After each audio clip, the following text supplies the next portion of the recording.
കാലവർഷം ശക്തിയായിരിക്കുകയാണ്. കാലവർഷം ശക്തിയായതോടുകൂടെ മഴക്കാല രോഗങ്ങളും വന്നിരിക്കുകയാണ്. പകർച്ചവ്യാധികളും വൈറൽ പനികളും നിപ, ഷിഗല്ല പോലെയുള്ള പനികളും രോഗങ്ങളൊക്കെ റിപ്പോർട്ട് ചെയ്യപ്പെട്ടുകൊണ്ടിരിക്കുകയാണ്. ഇത്തരുണത്തിൽ നമ്മൾ എടുക്കേണ്ട ചില പ്രധാനപ്പെട്ട മുൻകരുതലുകളും വളരെയധികം ശ്രദ്ധിച്ചാൽ ഇത്തരം രോഗങ്ങളെ തൊട്ടൊക്കെ നമുക്ക് വലിയ കാവൽ ലഭിക്കാനും കാരണമാകുന്ന ചില പ്രധാനപ്പെട്ട വിഷയങ്ങളാണ്. അതോടൊപ്പം തന്നെ ഇത്തരം രോഗങ്ങളുണ്ടായാൽ നമ്മൾ വളരെ പെട്ടെന്ന് ഡോക്ടറെ കാണിക്കുകയും അതിനു വേണ്ടിയുള്ള ട്രീറ്റ്മെൻറ്റുകൾ എടുക്കുകയൊക്കെ വേണം. അതോടൊപ്പം തന്നെ നമുക്ക് മന്ത്രിക്കാൻ പറ്റുന്ന ചില ആയത്തുകളും സൂക്തങ്ങളൊക്കെ പറയുന്നുണ്ട്. നിങ്ങൾ കൃത്യമായി ഇത് കേൾക്കണമെന്ന് ഓർമ്മപ്പെടുത്തുകയാണ്. നേരിട്ട് കാണാനുള്ള ഡേറ്റ് ചൊവ്വാഴ്ചകളിലാണ്. ഞായറാഴ്ച 10 മണിക്ക് വിളിച്ച് ബുക്ക് ചെയ്തതിന് ശേഷം ചൊവ്വാഴ്ചയാണ് വരേണ്ടത് എന്ന് ഓർമ്മപ്പെടുത്തുകയാണ്.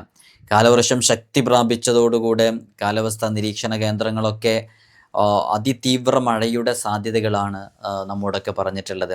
മലയാള കലണ്ടർ പ്രകാരം നമുക്കറിയാം ഇടവമാസമാണ്. പഴയ കാലത്ത് തന്നെ നമ്മൾ കേൾക്കാറുണ്ട് ഇടവപ്പാതി എന്ന്. ഇടവപ്പാതി എന്ന് പറഞ്ഞാൽ ഇടവം പാതിയോടെ മഴ ശക്തിയായിട്ട് പെയ്യും എന്നുള്ളതാണ്.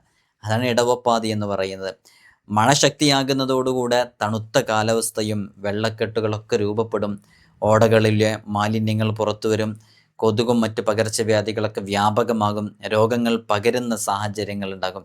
ഇത്തരം സാഹചര്യത്തിൽ നമ്മൾ സ്വീകരിക്കേണ്ട ചില പ്രധാനപ്പെട്ട മുൻകരുതലുകളെക്കുറിച്ച് പഞ്ചായത്തിൽ നിന്നും മുനിസിപ്പാലിറ്റിയിൽ നിന്നും ഗവൺമെൻറ് അധികൃതരൊക്കെ പലപ്പോഴും ഗവൺമെൻറ് തലങ്ങളിൽ നിന്നൊക്കെ നമ്മെ ഉണർത്തുകയും ചെയ്യാറുണ്ട്.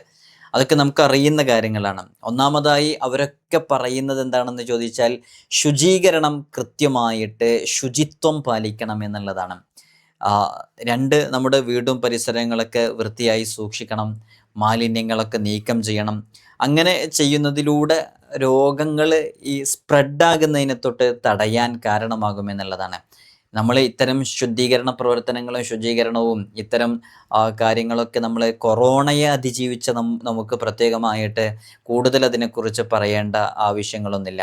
നമ്മെ സംബന്ധിച്ചിടത്തോളം ഇതെല്ലാം ആരോഗ്യ സംരക്ഷണത്തിൻ്റെ ഭാഗമായതോടു കൂടെ തന്നെ ഗവൺമെൻറ്റുകളൊക്കെ നമ്മളോട് ഇങ്ങനെ ശ്രദ്ധിക്കണം സൂക്ഷിക്കണം എന്നൊക്കെ പറയുമ്പോൾ തന്നെ നമ്മുടെ നിത്യജീവിതത്തിൽ നമ്മൾ കൊണ്ടു നടക്കേണ്ട നമ്മുടെ ദീനിൻ്റെ കാര്യങ്ങളും കൂടെയാണ് അത് എന്നുള്ളത് ഏറ്റവും വലിയ പ്രത്യേകതയാണ്.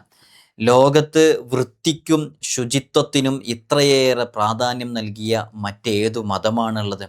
വിശുദ്ധ ഖുർആൻ ആദ്യമായിട്ട് അവതരിക്കുന്ന ആയത്ത് എന്നുള്ളത് ഇഖ്റ എന്നാണെങ്കിൽ രണ്ടാമത് അവതരിച്ച വിശുദ്ധമായ ഖുർആനിലെ ആയത്തുകളും സൂക്തങ്ങളൊക്കെ ശുദ്ധീകരണവുമായി ബന്ധപ്പെട്ടതാണ്. നമുക്കറിയാം യാ അയ്യുഹൽ മുദ്ദസിർ ഖും ഫഅൻദിർ വറബ്ബക ഫകബ്ബിർ വസിയാബക ഫതഹിർ. അവിടെ ശുദ്ധീകരണത്തിനെ കുറിച്ചാണ് പറയുന്നത്. ശുദ്ധീകരണം എന്ന് പറഞ്ഞാൽ നമ്മൾ ജീവിക്കുന്ന സാഹചര്യങ്ങൾ, നമ്മുടെ വസ്ത്രങ്ങൾ, നമ്മൾ താമസിക്കുന്ന ഇടം എല്ലാം ശുദ്ധീകരിക്കപ്പെടണം എന്നല്ല. നമ്മൾ 5 വഖത്ത് ഫർദ് നിസ്കാരം നിസ്കരിക്കുമ്പോൾ നമ്മൾ നിസ്കരിക്കാൻ ഉപയോഗിക്കുന്ന വസ്ത്രം, നമ്മൾ ചുമക്കുന്നത്, ഇതൊക്കെ നജസ്സുകളുണ്ടെങ്കിൽ നമ്മുടെ നിസ്കാരം പോലും സ്വീകാര്യമല്ല. നമ്മുടെ നിസ്കാരം അത് സ്വഹീഹാകുകയില്ല. അപ്പോൾ ശുചിത്വത്തിന് നമ്മൾ എല്ലാ ദിവസവും വലിയ പ്രാധാന്യം കൊടുക്കുന്നതാണ്. വിശുദ്ധ ഖുർആൻ എത്ര കൃത്യമായിട്ടാണ് പറയുന്നതെന്നറിയോ? ഇന്നല്ലാഹ യുഹിബ്ബു തവ്വാബീന വ യുഹിബ്ബുൽ മുത്തത്വഹിരീൻ. അള്ളാഹു ശുദ്ധിയുള്ളവരെ ഇഷ്ടപ്പെടുന്നു. അള്ളാഹുവിൻ്റെ ഇഷ്ടപാത്രമാകാൻ, അള്ളാഹുവിൻ്റെ പൊരുത്തം സമ്പാദിക്കാൻ ശുദ്ധിയുള്ളവരായാൽ മതി. അപ്പോൾ ശുദ്ധിയുള്ളവരാകുക, വൃത്തിയുള്ളവരാകുക, അത് അള്ളാഹുവിൻ്റെ പ്രീതി കിട്ടാനും അള്ളാഹുവിൻ്റെ തൃപ്തി ലഭിക്കാനും കൂടെ കാരണമാകുന്നുള്ളതാണ്. അപ്പോൾ ശുദ്ധിക്ക് വലിയ പ്രാധാന്യമുണ്ട്. നമ്മൾ ഈ മഴക്കാല രോഗങ്ങളുമായി ബന്ധപ്പെട്ട് മാത്രം എടുക്കുന്നതല്ല, നമ്മുടെ ഏത് പ്രവർത്തനങ്ങളും എടുത്തു നോക്കും. വുളുവും കുളിയും ഫർളാക്കിയ മറ്റു മതങ്ങളുണ്ടോ? നിർബന്ധമായും കുളിക്കണം, നിർബന്ധമായും വുളു ചെയ്യണം എന്ന്, അല്ലെങ്കിൽ വുളു എന്ന് പറഞ്ഞിട്ടുണ്ടെങ്കിൽ കുളി എന്ന് പറഞ്ഞാൽ അതൊരു എല്ലാവരും ചെയ്യുന്നൊരു പ്രോസസ്സാണ് അല്ലേ? കുളി എന്നുള്ളത് എല്ലാ മതക്കാരും ചെയ്യുന്നുണ്ട്. പക്ഷെ അത് നിർബന്ധമാക്കിയത് അത് പരിശുദ്ധമായ ഇസ്ലാമാണ്. ഇനി നോക്കൂ, വുളു എന്ന് പറഞ്ഞാൽ വുളു നിർബന്ധമാക്കിയതാണ്. വുളു മറ്റുള്ളവർ ചെയ്യുന്നില്ലല്ലോ എന്നല്ല. വുളുയിലുള്ള എല്ലാ പ്രവർത്തനങ്ങളും എല്ലാവരും ചെയ്യുന്നതാണ്. മുഖം കഴുകുന്നു, കൈകാലുകൾ കഴുകുന്നു അല്ലേ? ഇത് വിശുദ്ധമായ ദീനുൽ ഇസ്ലാം. നമ്മൾ അഭിമാനം കൊള്ളുന്നില്ലേ അതിലെ? അള്ളാഹു നമ്മെ ഈ മതത്തിൻ്റെ അനുയായികളായിട്ട് സൃഷ്ടിച്ചതിൽ നമ്മൾ സന്തോഷിക്കുന്നു. അൽഹംദുലില്ലാ, നമ്മൾ അഭിമാനിക്കുന്നു, അള്ളാഹുവിനെ സ്തുതിക്കുന്നു. എല്ലാവരും അൽഹംദുലില്ല പറയി. അള്ളാഹു ഇങ്ങനൊരു അവസരം നമുക്ക് നൽകിയതിന് അത് ഏറ്റവും വലിയൊരു ഞാമത്തല്ലേ. വുളൂയിലൂടെ നമ്മൾ എന്തെല്ലാം പ്രവർത്തനങ്ങളാണ് ചെയ്യുന്നത്. നഖങ്ങൾക്കിടയിലുള്ള അഴുക്ക് 5 നേരം നമ്മൾ വൃത്തിയാക്കുന്നു, ബ്രഷ് ചെയ്യുന്നു, വായ ശുദ്ധിയാക്കുന്നു. ഇങ്ങനെ വുളൂയിൽ നമ്മൾ എന്തെല്ലാം നോക്കൂ നിങ്ങൾ.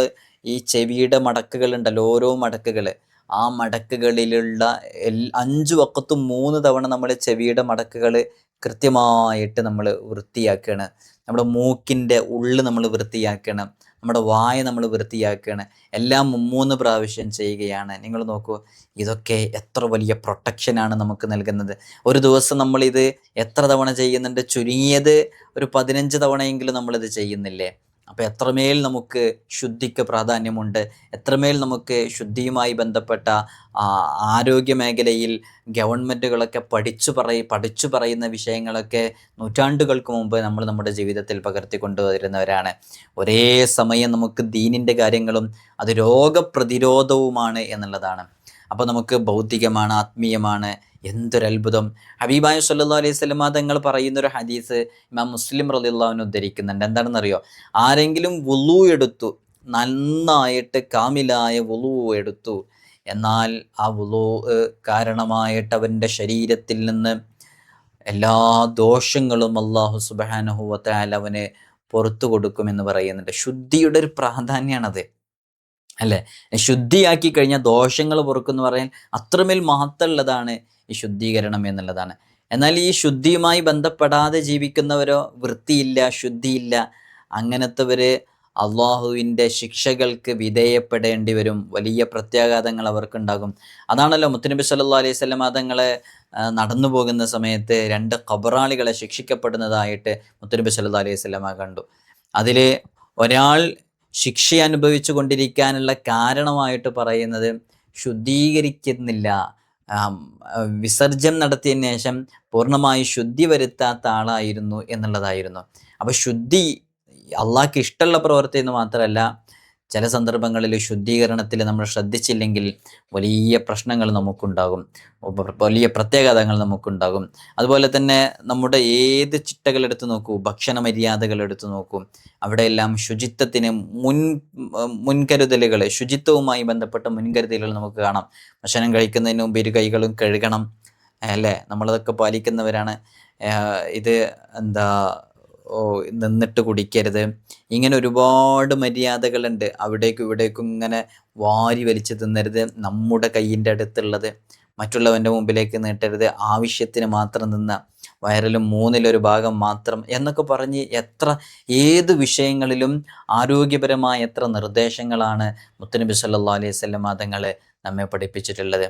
ശുദ്ധി അത്രമേൽ പ്രാധാന്യമുണ്ട് എന്നുള്ള. ഒരാൾ വഴിയിലൂടെ നടന്നു പോകുന്ന സമയത്ത് അവിടെ എന്തെങ്കിലും മ്ലേച്ഛമായ വസ്തുക്കളുണ്ട്, ആളുകൾക്ക് ബുദ്ധിമുട്ടാക്കുന്നതുണ്ട്, എന്നാൽ അതിനെ എടുത്തു മാറ്റണം. അത് ഈമാനിൻ്റെ ശാഖകളിൽപ്പെട്ടതാണെന്ന് മുത്തുനബി സല്ലല്ലാഹു അലൈഹി വസല്ലമ തങ്ങൾ നമ്മെ പഠിപ്പിച്ചിട്ടുണ്ട്. ചുരുക്കത്തിൽ നമ്മുടെ വ്യക്തി ജീവിതത്തിലും കുടുംബ ജീവിതത്തിലും ശുദ്ധിക്ക് വലിയ പ്രാധാന്യമുണ്ട്. ശുദ്ധിയുമായി ബന്ധപ്പെട്ട് നമ്മൾ ശ്രദ്ധിക്കണം. എന്നാൽ നമ്മുടെ ജീവിതത്തിൽ വലിയ ഗുണങ്ങളുണ്ടാകും. ഇന്നീ കാണുന്ന ഈ സ്പ്രെഡായിക്കൊണ്ടിരിക്കുന്ന വൈറൽ പനികൾ ഉൾപ്പെടെയുള്ള രോഗങ്ങളൊന്നും നമുക്കുണ്ടാകില്ല. അള്ളാഹു നമുക്ക് വലിയ കാവല് നൽകട്ടെ ഇൻഷാ അള്ളാഹ്. ഇത്തരം വിഷയങ്ങളൊക്കെ വരുമ്പോൾ ഫാത്തിഹ നമുക്കറിയാം. ഫാത്തിഹ അത് ഷിഫാഇൻ്റെ സൂറത്ത് കൂടെയാണ്. ഫാത്തിഹ നമുക്ക് ഒരു 7 തവണയൊക്കെ മന്ത്രിച്ച് വളരെ പെട്ടെന്ന് തന്നെ ഇഷ്ഫി എന്ന് പറഞ്ഞു ഊതിയിട്ട് അത് കുടിക്കുക. അതുകൊണ്ട് മുഖവും കൈകളൊക്കെ ഒന്ന് തെളിക്കുക, ഇതൊക്കെ തടവുക. ഇതൊക്കെ രോഗങ്ങൾ ഷിഫയാകാൻ വിശുദ്ധ ഖുർആനിൻ്റെ മഹത്വം കൊണ്ട് കാരണമാകും. അള്ളാഹു നമ്മയൊക്കെ വലിയ രോഗങ്ങളെ തൊട്ട് കാവല് നൽകട്ടെ. അള്ളാഹു നമുക്കൊക്കെ വലിയ ആഫിയത്ത് നൽകട്ടെ. നിങ്ങളൊക്കെ ദുആ ചെയ്യണം. അസ്സലാമു അലൈക്കും വറഹ്മത്തുള്ളാഹി.